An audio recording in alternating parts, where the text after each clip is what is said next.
Hello. Today's talk is called Ethics in the Modern World. So, ethics was one of the three divisions of philosophy in the ancient world. You had ethics, physics, and metaphysics. And ethics was about the human life, how to conduct the human life. And its goal, according to Aristotle, was human flourishing or eudaimonia. So there are all these ideas about how to live the right life.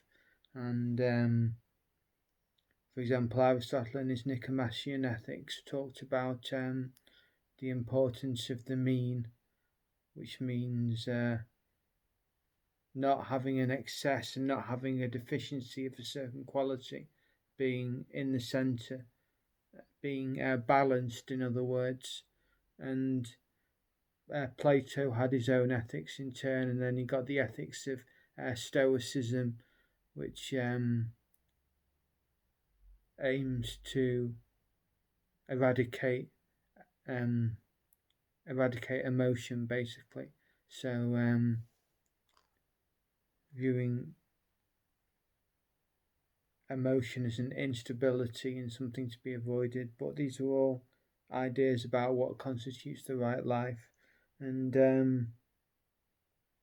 ethics is completely distorted in the modern world. Now, there's issues of the left and issues of the right. Issues of the left, for example, the way Black Lives Matter has been handled. It's been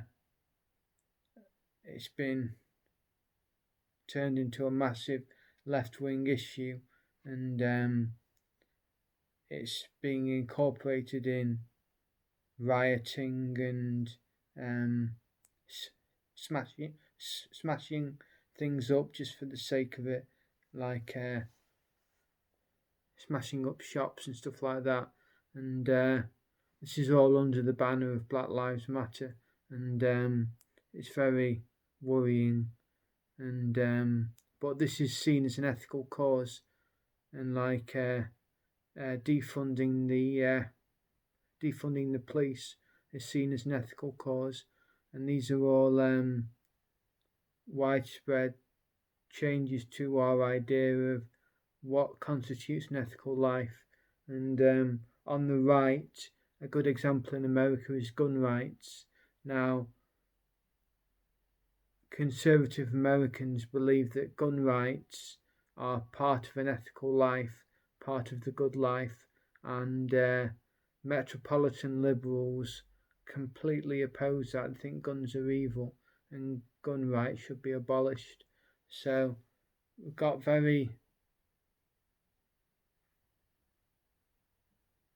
changing notions of ethics both on the left and the right, and there's widespread justification being used for essentially terrorist activity. So examples of terrorism are Antifa, for example, and even mild protest groups use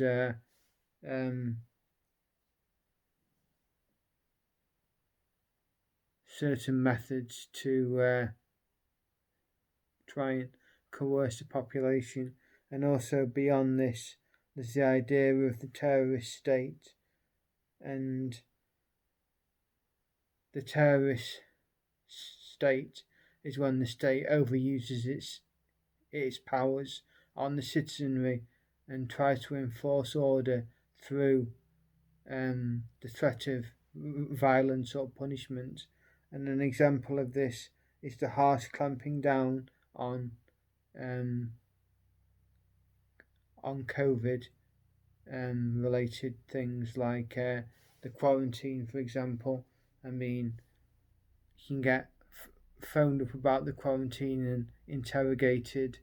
This is if you come back from Spain or France, you can get phoned up and interrogated. You can get people like inspectors knocking on the door to see if you've been adhering to the rules, and there's very large fines if they find you in breach of the rules. And this is just the idea that the state is completely divorced from ethics in the modern world. Um, we have the Platonic idea of philosopher kings and the um, Aristotelian notion of the polis, but and Aristotle greatly denigrated uh, democracy. By the way, he thought democracy was a poor system, as did Plato, and ultimately, you just have examples in today's world of terrorism by individuals and terrorism by the state. And I'm not saying I'm a libertarian, because I'm not a libertarian. I'm a moderate, but part of that liberal moderation is the idea that people are free to live their own lives without threat of violence or punishment, and that's something that seems to be forgotten about in, for example, the COVID situation, and really, it's something that I'm personally concerned about, and I don't know what the solution is, but in the modern world, ethics seems to have been massively distorted. So yeah, it's worrying times definitely. So thanks for watching anyway.